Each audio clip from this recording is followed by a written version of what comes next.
بزرگان محترم اور عزیز دوستو، اللہ کے نبی صلی اللہ علیہ وسلم کا ارشاد مبارک ہے کہ عقل مند اور سمجھدار شخص وہ ہے جو اپنی حیثیت کو پہچانے اور مرنے کے بعد والی زندگی کے لیے اعمال کرے۔ یہ وہ معیار اور پیمانہ ہے جو کسی شخص کے عقل مند اور بے وقوف ہونے کا فیصلہ کرتا ہے۔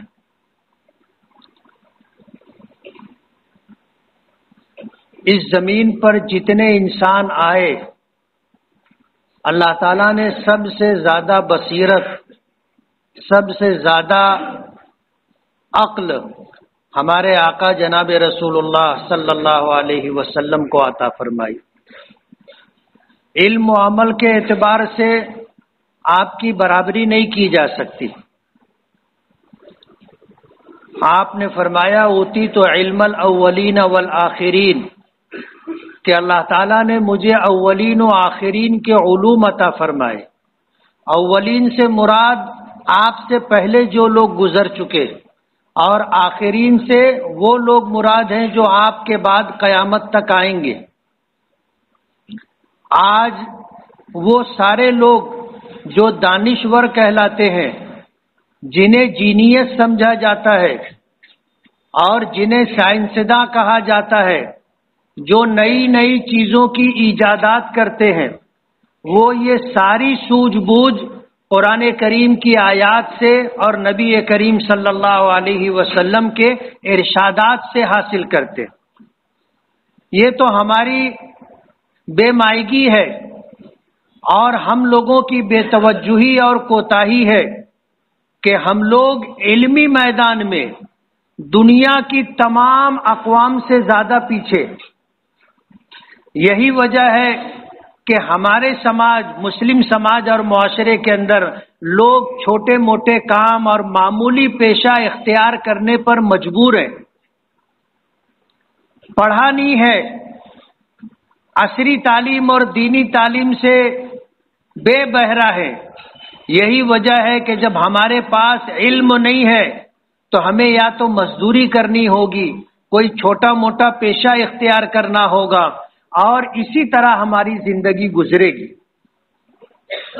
نبی کریم صلی اللہ علیہ وسلم نے فرمایا عقل مند شخص وہ ہے، سمجھدار شخص وہ ہے جو اپنی حیثیت کو پہچانے کہ میں کیا ہوں، وَعَمِلَ لِمَا بَعْدَ الْمَوْتِ، اور موت کے بعد والی زندگی کے لیے وہ عمل کرے، وہ شخص سمجھدار ہے۔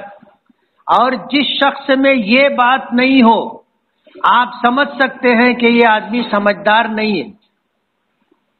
اسے نہ اپنی حیثیت کا پتہ ہے اور نہ اپنے نفع اور نقصان کی اسے فکر ہے۔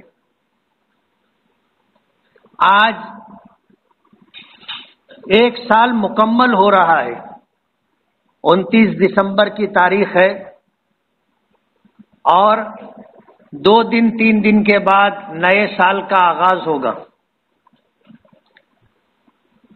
وہ شخص جس کو اللہ پاک نے سوجھ بوجھ عطا کی ہے اور جس کی فکر آخرت ہے، اور جو اپنے مرنے کے بعد والی زندگی کے لیے فکر مند ہے، ایسے لوگ روزانہ اپنا محاسبہ کرتے کہ صبح بیدار ہونے سے لے کر کے رات سونے تک میں نے کیا کیا، کیا نہیں کیا، کیا پایا اور کیا کھویا۔ روزانہ اپنا محاسبہ کرتے۔ اللہ والے اسے مراقبہ کہتے۔ اولیاء کرام، بزرگان دین، صوفیاء اعظام کے نزدیک اسے مراقبہ کہا جاتا ہے کہ آدمی آنکھ بند کر لے، سر جھکا لے اور دل کی طرف متوجہ ہو کر اس بات کو اپنے سامنے رکھے کہ صبح میں کب بیدار ہوا، اور بیدار ہونے کے بعد سے لے کر کے اب سونے کا وقت آ گیا ہے، اس 12 گھنٹے میں، 14 گھنٹے میں، 16 گھنٹے میں نے کیا کیا اور کیا نہیں کیا، کیا کرنا چاہیے تھا، کیا نہیں کرنا چاہیے تھا، اور اس وقت میں ان اوقات میں میں نے کیا پایا اور کیا کھویا؟ اللہ والے اور سمجھدار روزانہ اپنا محاسبہ کرتے ہیں، روزانہ مراقبہ کرتے ہیں اور آئندہ کل کے لیے اپنا پروگرام طے کرتے کہ آج مجھ سے جو نیکیاں ہو گئی اللہ کی توفیق و فضل سے اس پر اللہ کا شکر ہے، اور مجھ سے جو کوتاہیاں ہو گئی اور جو وقت میرا بیکار گزر گیا اس پر متوجہ ہو کر کے آئندہ کے لیے پروگرام بناتے ہیں کہ اب کل کا دن آج جو کوتاہیاں مجھ سے ہو گئی ہیں کل نہیں ہونی چاہیے، آج نیک اعمال مجھ سے جو ہوئے ہیں مجھے کل بھی کرنا ہے اور اس میں اضافے کی فکر بھی کرنا ہے۔ اللہ والے روزانہ مراقبہ، روزانہ اپنا محاسبہ کرتے ہیں۔ اب سال پورا ہو رہا ہے، اگر ہمارا یہ معمول نہیں ہے، ہم روزانہ اپنا محاسبہ اور روزانہ مراقبہ نہیں کرتے تو کم سے کم سال میں ایک مرتبہ محاسبہ کرنا چاہیے، اور یہ ضروری ہے۔ امت مسلمہ کے بے شمار مسائل ہیں۔ ہم نے دیکھا کہ جب یہ سال پورا ہوتا ہے، رات کے 12 بجتے ہیں، ہمارے نوجوان پٹاخے بازی کرتے ہیں، ناچ گانا ہوتا ہے، کہیں رقص و سرود کی محفلیں چلتی ہیں، شراب و کباب، آوارگی اور بے حیائی کے کام ہوتے ہیں۔ پچھلے چند سالوں میں ہماری اسکولوں میں بھی ایسے پروگرام ترتیب دیے جانے لگے تھے جس میں ہمارے چھوٹے چھوٹے بچوں اور بچیوں کو نچوایا جاتا تھا، اور ایسے کپڑے پہنوائے جاتے تھے جن کپڑوں سے جسم دکھائی دیتا تھا، بے حیائی اور آوارگی کا اظہار ہوتا تھا۔ جمعیت علماء مالیگاؤں نے تمام اسکولوں کے ذمہ داروں کو اس طرف متوجہ کیا کہ یہ ہماری تہذیب کا حصہ نہیں ہے، یہ ناچ گانا اور نئے سال کی آمد پر ہمارے نوجوانوں کا ناچ گانے کے ساتھ شور شرابہ کرنا، چیخ پکار کرنا، پٹاخے بازی کرنا، آوارگی اور شراب و شباب و کباب کا اہتمام کرنا، اسلام اس کی اجازت نہیں دیتا۔ اسلام میں یہ ساری چیزیں حرام ہیں، یہ ساری چیزیں حرام ہیں۔ یہ غیروں کی تہذیب کا ایک حصہ ہے۔ وجہ اس کی یہ ہے کہ ان کے یہاں یہ چیزیں پسند کی جاتی ہیں۔ قرآن کریم میں فرمایا وَمَا كَانَ صَلَاتُهُمْ عِندَ الْبَيْتِ إِلَّا مُكَاءً وَتَصْدِيًا، کہ یہ جو مشرکین ہیں اپنی عبادت گاہوں کے اندر اپنے معبودان باطلہ کے سامنے اگر عبادت کرتے ہیں تو ان کی عبادت کیا ہے؟ تالیاں بجانا ہے۔ ان کی عبادت کیا ہے؟ گھنٹے بجانا ہے۔ ان کی عبادت کیا ہے؟ شور شرابہ کرنا ہے، ناچ گانا ہے۔ یہ ان کی تہذیب کا ایک حصہ ہو گیا ہے اور اسے وہ پسند کرتے، لیکن ان میں بھی جن کو سوجھ بوجھ ہے وہ ان چیزوں کو پسند نہیں کرتے۔ ہمارے یہاں تو ہماری شریعت میں اس کا کوئی حصہ ہی نہیں ہے، اور جو لوگ ایسا کرتے ہیں وہ حرام کام کا ارتکاب کرتے۔ آج حالات ایسے ہیں کہ امت مسلمہ کے بے شمار مسائل ہیں، اور ان مسائل پر جس شخص کی جتنی نظر ہے وہ خوشی کے موقع پر بھی اپنی خوشی کا اظہار نہیں کرتا۔ ہمارے بے شمار مسائل ہیں، تعلیم کی کمی ہے، روزگار کی کمی ہے، باقاعدہ پلاننگ کر کے ہمیں سائٹ لائن کیا جا رہا ہے۔ ہماری غربت کی وجہ سے، ہماری بے مائگی کی وجہ سے، تعلیم کی کمی کی وجہ سے کتنی مسلمانوں کی بچیاں غیر شادی شدہ بیٹھی ہیں۔ طلاق ہمارے معاشرے میں عام بات ہو گئی ہے۔ اب یہ بچیاں جو بغیر شادی کے بیٹھی ہیں، یا ان کا نکاح ہو گیا، جہیز کم ملا، یا کوئی بات ہو گئی اس کی وجہ سے طلاق ہو گیا، وہ واپس ماں باپ کے پاس آ گئی ہیں، ان کا حل کیا ہے؟ یہ بے شمار ہمارے مسائل ہیں۔ ان مسائل کی ہمیں فکر کرنی چاہیے. آدمی اگر اس پر غور کرے کہ آج افلاس کی وجہ سے، غربت کی وجہ سے، تعلیمی میدان میں پیچھے رہ جانے کی وجہ سے، ماں باپ کی تعلیم و تربیت کی فکر نہ کرنے کی وجہ سے آج کتنی لڑکیاں ارتداد کا شکار ہو چکی. ارتداد، مرتد ہو کر کے دوسرے مذہب کے ماننے والے نوجوانوں کے ساتھ گھر چھوڑ کر کے چلی گئی.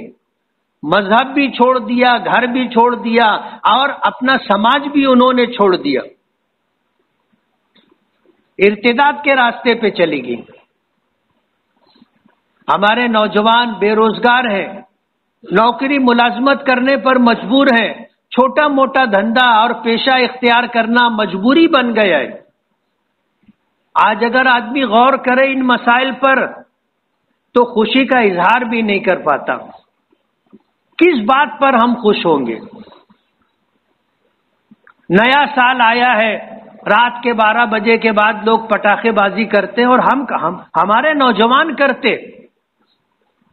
اور یہ سال کا پورا ہونا، اس میں کوئی آپ کا یا ہمارا عمل دخل نہیں ہے. یہ تو قدرت کا ایک نظام ہے کہ انسانی زندگی میں کچھ آدمی اپنا پروگرام بنا سکے. اس کے لیے روزانہ سورج نکلتا ہے، ڈوبتا ہے، سورج نکلتا ہے، دن ہوتا ہے، سورج ڈوبتا ہے، رات آ جاتی ہے. دن اور رات سے ہفتے بنتے ہیں، ہفتے سے مہینے بنتے ہیں، اور مہینے سے سال بنتا ہے. اس میں آپ کا کیا لینا دینا، ہمارا کیا لینا دینا؟ یہ تو ہر سال ہوتا ہے، ہمیشہ سے ہوتا آیا ہے جب سے دنیا بنی. اور نیا سال آتا ہے، عیسائی خوشیاں مناتے ہیں، کرسچن خوشیاں مناتے ہیں. یہ ہماری تہذیب کا حصہ نہیں ہے. سال پورا ہونے پر ہمیں اپنا محاسبہ کرنا چاہیے. اس پورے سال میں ہم نے دین کے اعتبار سے، دنیا کے اعتبار سے کیا کمایا، کیا کھویا، ہم نے کیا کیا، کیا نہیں کیا، کیا کرنا چاہیے تھا، کیا نہیں کرنا چاہیے تھا. سال پورا ہونے پر آدمی کو اپنا محاسبہ کرنا چاہیے. بجائے محاسبہ کرنے کے ہم لوگ آوارگی، بے حیائی، رقص و سرود کی محفلیں، شراب و شباب کی راہ اختیار کرتے. اسلام اس کی قطعاً اجازت نہیں دیتا. آج ان حالات کے اندر پوری دنیا کے مسلمان جن حالات سے دوچار ہیں، ہمیں اس کی فکر کرنے کی ضرورت ہے. ظاہر بات ہے جو ہو رہا ہے، اگر ہم نے اس کو روکنے کی کوشش نہیں کی تو یہ معاملہ بڑھتا جائے گا، رکے گا نہیں. ایک وقت آئے گا کہ ہمارے گھر بھی اس سے محفوظ نہیں رہیں گے، ہمارے بچے بھی اس سے محفوظ نہیں رہیں گے. آج ضرورت ہے کہ ہم اصلاح کی فکر کریں. ہم میں کا ہر شخص ذمہ دار ہے. نبی کریم صلی اللہ علیہ وسلم نے فرمایا، الا کلکم راعٍ وکلکم مسئول عن رعیتہ. سن لو، تم میں کا ہر شخص ذمہ دار ہے. کلکم راعٍ وکلکم مسئول عن رعیتہ. اور ہر شخص سے اس کی ذمہ داریوں کے متعلق اور اس کے ماتحتوں کے متعلق سوال کیا جائے گا. آج حالات ایسے ہیں کہ برائیاں عام ہیں اور ان کو عام کرنے کی محنت اور کوشش کی جا رہی ہے، اس پہ سرمایہ لگایا جا رہا ہے. بے حیائی، آوارگی عام ہو، اس بات کی کوشش کی جا رہی ہے. ظاہر بات ہے یہ ان کی تہذیب کا حصہ ہے، ان کا کلچر ہے. ہمارے مذہب میں یہ حرام ہے، اس کی اجازت نہیں ہے. آج نئی نئی ایجادات، ایک موبائل آپ لے لیجئے، جہاں یہ کارآمد ہے، آپ کو بہت ساری سہولتیں اس سے مل جاتی ہیں. آج دنیا سمٹ کر مٹھی میں آ گئی، لیکن اس کے غلط استعمال کی وجہ سے وہ برائیاں وجود پا رہی ہیں کہ ماں باپ کو خبر بھی نہیں. اولاد گھر میں ہے اور گھر میں رہتے ہوئے بے راہ روی کا شکار ہو جا رہی ہے. ماں باپ سمجھ رہے ہیں ہم محفوظ ہیں، ہماری عزت محفوظ ہے، ہمارا گھر محفوظ ہے، جبکہ سب کچھ لٹ رہا ہے اور ماں باپ کو خبر بھی نہیں. اب ظاہر بات ہے کہ ہم اپنے بچوں کو ان چیزوں سے کیسے روکیں گے؟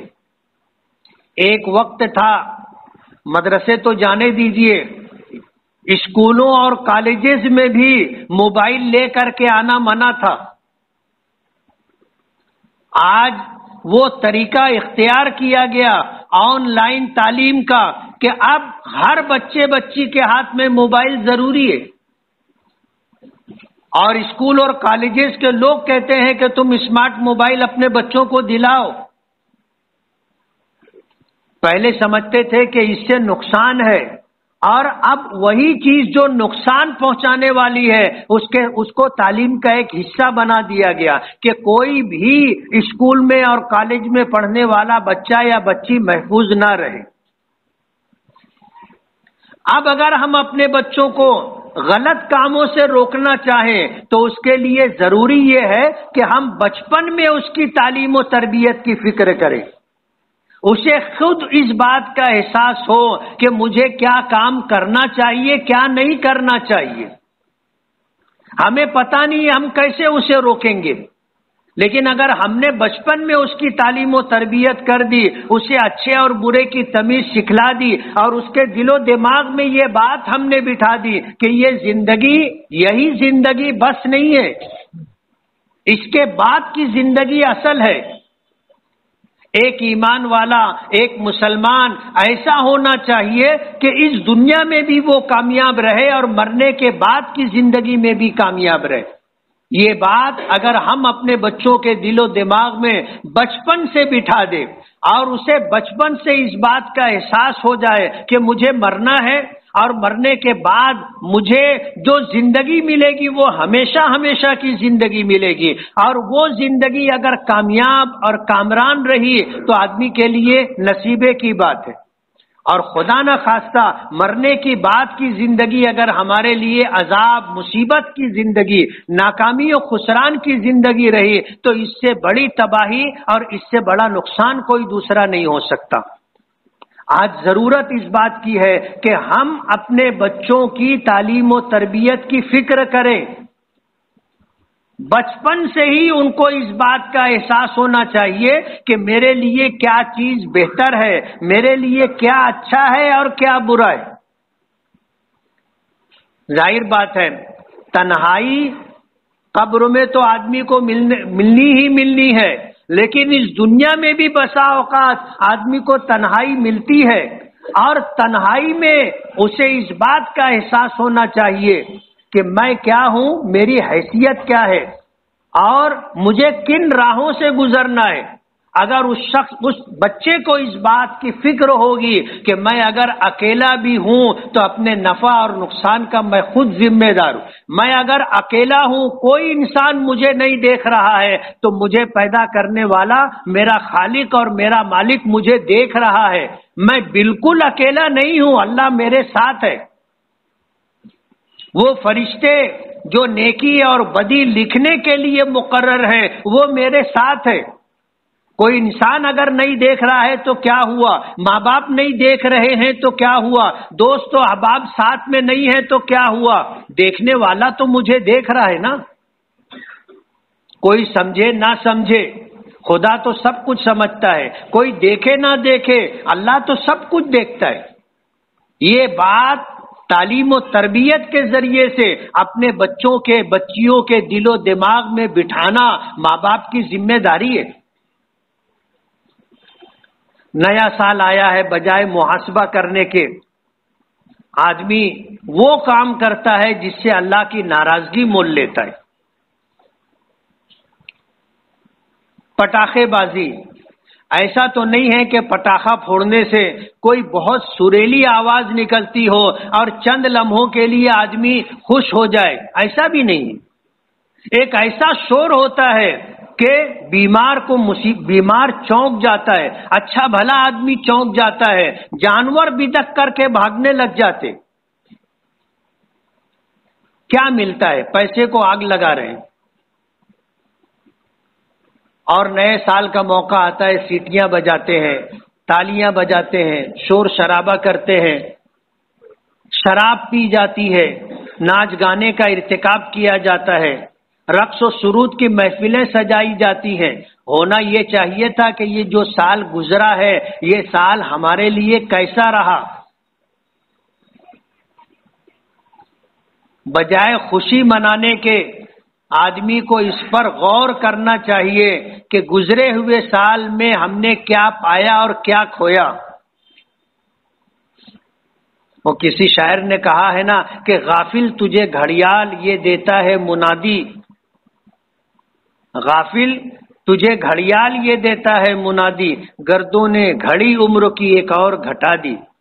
اللہ نے ہمیں جو عمر دی تھی اس میں ایک سال اور کم ہو گیا۔ اب ہم موت کے ایک سال اور قریب ہو رہے ہیں، یہ خوشی منانے کا موقع نہیں ہے۔ کامل ایمان والا شخص جس کی زندگی ایمان کے ساتھ، اللہ کی اطاعت و فرما برداری کے ساتھ، جس کا دن اور جس کی رات نیکیوں کے ساتھ گزری ہو، اس کے لیے موت تو تحفہ ہے۔ الموت تحفۃ المومن، موت مومن کے لیے تحفہ ہے۔ الموت جسر یوصل الحبیب الی الحبیب، موت ایک پل ہے جو محبوب کو اپنے محبوب تک، محبت کرنے والے کو اپنے محبوب تک پہنچانے والا ہے۔ لیکن ہم میں سے کوئی شخص ایسا ہے جو موت کو پسند کرتا ہو؟ بلکہ ہم میں کا ہر آدمی چاہتا ہے کہ اس کو لمبی زندگی ملے، مرنے کے لیے کوئی تیار نہیں ہے۔ ہر آدمی لمبی زندگی کا خواہش مند ہے، اور ہر ایک کی چاہت یہ ہے کہ اس کے پاس مال و دولت کا انبار ہو۔ نبی کریم صلی اللہ علیہ وسلم نے فرمایا انسان بوڑھا ہوتا ہے اس کی دو خواہشیں جوان ہوتی، ایک لمبی عمر کی خواہش اور ایک مال و دولت کی کثرت کی خواہش۔ یہ دو خواہش اس کی جوان ہوتی ہے، حالانکہ آدمی بوڑھا ہو رہا ہے۔ یہ دو خواہش جوان ہوتی، کوئی آدمی موت کو پسند نہیں کرتا۔ حضرت عائشہ رضی اللہ تعالی عنہا نے جب نبی کریم صلی اللہ علیہ وسلم سے موت کے متعلق یہ سمجھا کہ موت مومن کے لیے تحفہ ہے اور موت بندے کو اللہ سے ملوا دیتی ہے، تو موت تو تحفہ ہے، تو حضرت عائشہ نے عرض کیا کہ اللہ کے رسول یہ تو تحفہ ہے لیکن ہم میں سے کوئی بھی اس کو پسند نہیں کرتا، ہم میں سے کوئی بھی اس کو پسند نہیں کرتا۔ تو حضور پاک صلی اللہ علیہ وسلم نے فرمایا کہ جب کسی نیک بندے کا وقت پورا ہونے لگتا ہے اور عالم غیب اس کے لیے عالم مشاہدہ میں آ جاتا ہے، یعنی جو چیزیں آج ہمیں نہیں دکھائی دے رہی ہیں اس وقت دکھائی دینے لگتی۔ حدیث پاک میں آتا ہے کہ جب کسی شخص کا انتقال کا وقت قریب آتا ہے تو اس کو جنت اور جہنم دکھائی جاتی ہے۔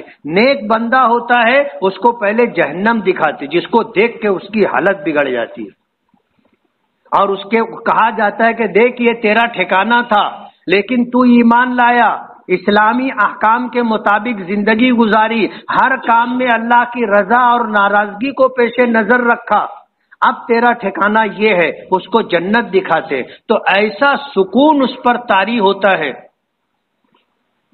اس کی روح مچلنے لگتی ہے کہ اب جلدی سے نکلے، یعنی موت اس کے لیے محبوب ہو جاتی ہے۔ اب دنیا میں رہنا نہیں ہے، بس اب یہ ٹھکانہ اگر ہے میرا تو مجھے جانا ہے۔ اس وقت اس کی روح بے چین ہو جاتی ہے اور اس جسم خاکی کو چھوڑ کر کے نکلنا چاہتی، لیکن اس کے اختیار کی بات نہیں ہے۔ اس وقت بندہ موت کو پسند کرنے لگتا ہے اور بس اس کی چاہت یہ ہوتی ہے کہ اب بس میں دنیا چھوڑ دوں۔ اور اس کے برعکس جو کفر کے ساتھ، شرک کے ساتھ، اللہ کی ناراضگی کے ساتھ زندگی گزارا تو اسے پہلے جنت بتائی جاتی کہ دیکھ تیرا ٹھکانہ یہ تھا، دیکھ کے خوش ہو جاتا ہے، لیکن فرشتے اس کو پھر بتاتے ہیں کہ تو نے ایمان قبول نہیں کیا، تو نے کفر کے ساتھ، شرک کے ساتھ، اللہ کی ناراضگی کے ساتھ زندگی گزاری ہے، اب تیرا ٹھکانہ یہ ہے، جب وہ جہنم دیکھتا ہے اور وہاں کے عذابات دیکھتا ہے تو پھر اس کی حالت دیکھنے جیسی ہوتی ہے. مرنا نہیں چاہتا، اس کی روح نکلنا نہیں چاہتی، روح نکلنا نہیں چاہتی. حدیث پاک میں آتا ہے، حضور پاک صلی اللہ علیہ وسلم نے فرمایا کہ جب یہ کیفیت آتی ہے آخر وقت میں، جب نزع کی کیفیت ہوتی ہے، سکرات کا عالم ہوتا ہے، اس وقت نیک لوگوں کی روح ایسے نکلتی ہے جیسے گوندھے ہوئے آٹے میں بال نظر آئے. تو آدمی بال کو نکالتا ہے تو کتنی آسانی سے وہ بال باہر آ جاتا ہے. ایسے ایمان والے کی روح جس کا ٹھکانہ جنت ہے، اس طرح اس کے جسم سے نکلتی ہے، اس طرح نکلتی ہے. اور جو آدمی جس کا ٹھکانہ جہنم ہے، اس کی روح جسم چھوڑنا نہیں چاہتی. حضور نے فرمایا اس کی جان روح اس طرح نکالی جاتی ہے جیسے بیری کا چھوٹا سا پودا ہو اور اس کے اوپر ریشم کا کپڑا ڈال دیا جائے، کانٹے اس کے ٹیڑھے ہوتے ہیں، یہ کپڑا چاروں طرف سے کانٹوں میں الجھ جاتا ہے اور پھر اس کو اوپر سے پکڑ کر کے پوری طاقت سے کھینچ لیا جائے تو کپڑا کس طرح چاروں طرف سے ادھڑ جاتا ہے، نوچ جاتا ہے. اس طرح وہ آدمی جس کا ٹھکانہ جہنم ہے، اس کی روح فرشتے اس طرح کھینچ کر کے نکالتے ہیں اور اتنی تکلیف ہوتی ہے اس کو کہ زندگی میں کبھی اس کو اتنی تکلیف نہیں ہوئی تھی. پیاسا مرتا ہے پیاس کی شدت سے کہ اگر اس کو سمندر بھی پلا دے تو اس کی پیاس نہیں بجھے گی. سال پورا ہونے پر ہم خوشیاں منائیں، جبکہ ہماری زندگی کا 1 سال کم ہو گیا. ہم 1 سال اور موت کے قریب ہو گئے. ہونا تو یہ چاہیے کہ ہم افسوس کرتے کہ ہمارا سال ایسا کیسا گزر گیا کہ ہم نے آخرت کے لیے کچھ کیا ہی نہیں. اللہ والے تو روزانہ سونے سے پہلے اپنا محاسبہ کرتے ہیں کہ آج کا دن ہمارے لیے کیسا رہا، بھلا رہا برا رہا، آج کے دن ہم نے کیا پایا کیا کھویا، کتنی نیکیاں کی اور ہم سے کتنے گناہ ہو گئے. جب آدمی سوچتا ہے تو سونے سے پہلے اپنے گناہوں پر توبہ و استغفار کر کے معافی مانگ کر کے سوتا ہے. نیکیاں ہو جانے پر اللہ کی توفیق پر اللہ کا شکر ادا کرتا ہے. ہم اگر روزانہ یہ کام نہیں کر سکتے تو کم سے کم سال پورا ہو رہا ہے، اس وقت تو ہمیں اپنا محاسبہ کرنا چاہیے کہ سال ہمارا کیسا گزرا. اور وہی بات میں پھر کہوں گا کہ آج امت مسلمہ کے بے شمار مسائل ہیں، بے شمار مسائل ہیں. آج ہماری بہنیں بیٹیاں غربت و افلاس کی وجہ سے، غربت و افلاس کی وجہ سے آج غیر شادی شدہ زندگی گزار رہی ہیں. اپنی زندگی کا فیصلہ، اپنے مستقبل کا فیصلہ خود کر رہی ہیں. اسلام چھوڑ کر کے غیروں کے ساتھ چلی جا رہی ہے، مرتد ہو گئی. خسرت دنیا والآخرہ کہ دنیا تو برباد تھی ہی، آخرت بھی برباد ہو رہی ہے. ہم کیا خوشی منائیں گے؟ ہمارے لیے تو اب خوشی نہیں رہی. ہمارے نوجوانوں کے پاس روزگار نہیں ہے، ہمارے نوجوانوں کے پاس تعلیم نہیں ہے، ہمارے نوجوانوں کے پاس مستقبل کا کوئی پروگرام نہیں ہے. آج ہمیں مٹانے کی اور ہمارے مذہب اور دھرم کو ختم کرنے کی پلاننگ کی جا رہی ہے، سازشیں کی جا رہی ہے. حکومتی سطح کے اوپر یہ سب کام ہو رہا ہے. ہم کیا خوشی منائیں گے؟ ہمارے لیے تو اب خوشی بھی بے معنی ہو گئی. ایسے حالات ہے، کسی کے لیے ناچ گانا خوشی کی بات ہوگی، کسی کے لیے تالیاں بجانا، سیٹیاں بجانا، شراب و کباب، رقص و سرود کی محفلیں منعقد کرنا یہ ان کی پسندیدہ چیز ہوگی، ان کے کلچر کا حصہ ہوگا. ہمارے مذہب میں تو یہ ساری چیزیں حرام ہیں. ہمیں تو حکم دیا گیا ہے کہ اگر خوشی ہو تو اللہ کی بارگاہ میں سجدہ ریز ہو جاؤ. عید کا دن آتا ہے ہم ایک اضافی نماز پڑھتے، بقرعید کا موقع آتا ہے ہم ایک اضافی نماز پڑھتے.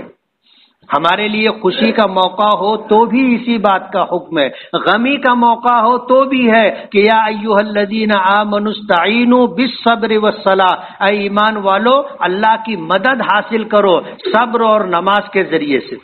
حضرت عبداللہ ابن عمر رضی اللہ تعالیٰ عنہ سفر میں تھے، اور راستے میں حضرت عائشہ رضی اللہ تعالی عنہا کے انتقال کی خبر ملی، اونٹنی کو روکا، نیچے اترے، 2 رکعت نماز پڑھی، اور پھر فرمایا کہ ہمیں اسی بات کا حکم دیا گیا ہے کہ جب تم کبھی کوئی غمناک خبر ملے تو تم اللہ کی طرف رجوع کرو، استعینوا بالصبر والصلاۃ، صبر کرو اور نماز کے ذریعے سے اللہ کی مدد حاصل کرو۔ تو خوشی کا موقع ہو یا غمی کا موقع ہو، ہمارے لیے ناچنا گانا، ہمارے لیے شراب پینا، آوارہ گردی کرنا، بے حیائی کرنا منع ہے۔ مکہ فتح ہوا تھا، حضور اونٹنی پر سوار تھے اور حضور کے ساتھ حضرت اسامہ رضی اللہ تعالی عنہ، جو آپ کے منہ بولے بیٹے حضرت زید ابن حارثہ کے بیٹے تھے، وہ خوشی سے اچھلنے لگے۔ حضور نے فرمایا یہ ماں یا اسامہ، اسامہ رک جاؤ، علیک یا اسامہ، اسامہ اپنے آپ کو قابو میں رکھو، میری شریعت میں خوشی کے موقع پر ناچنا اور غمی کے موقع پر نوحہ اور ماتم کرنا دونوں منع ہے۔ اس لیے آج یہ پیغام دینا چاہتا ہوں کہ اگر آپ روزانہ اپنی زندگی کا محاسبہ نہیں کرتے تو سال پورا ہو رہا ہے، ایک رات تو آپ اپنے سال بھر کا محاسبہ کریں کہ اس سال بھر میں جو گزرا ہے ہم نے کیا پایا، کیا کھویا، ہم نے کیا کیا دنیا کے لیے اور آخرت کے لیے، اور کیا کرنا چاہیے تھا ہم نہیں کر سکے، اس کی فکر کرے اور آئندہ آنے والے سال کے لیے اپنا پروگرام ترتیب دے کہ جو ہو چکا، اب اسے تو ہم واپس نہیں لا سکتے، لیکن اس کی تلافی کے لیے آنے والے اوقات میں ہم کیا بہتر سے بہتر کام کر سکتے ہیں، اس کی فکر کرے۔ وآخر دعوانا الحمدللہ رب العالمین۔